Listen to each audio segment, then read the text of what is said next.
So for today's video, I want to talk about setting pinion angle.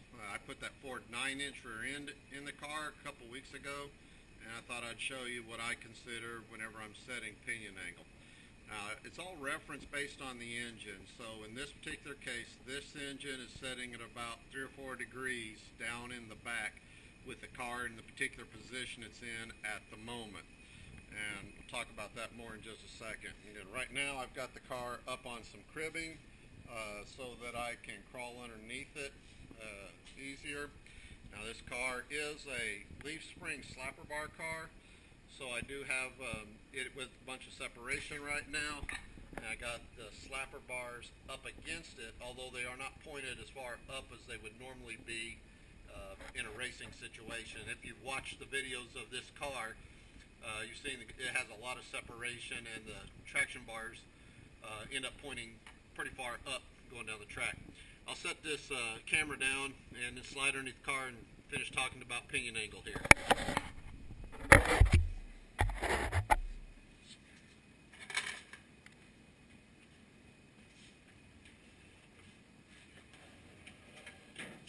Alright guys, so again, what we're talking about is the angle of the engine versus the angle of the pinion.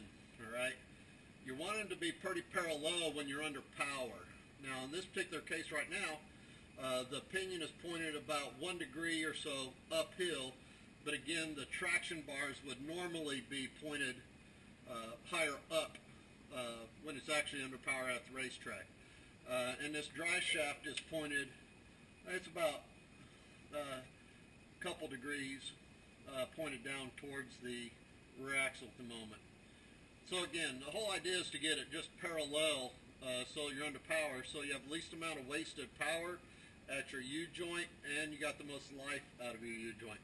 Now what I did was, on this leaf spring perch, when I welded it on the rear end, I put it at 5 degrees with the pinion angle down, knowing that there would be a lot of rotation on a slapper bar car as it launched.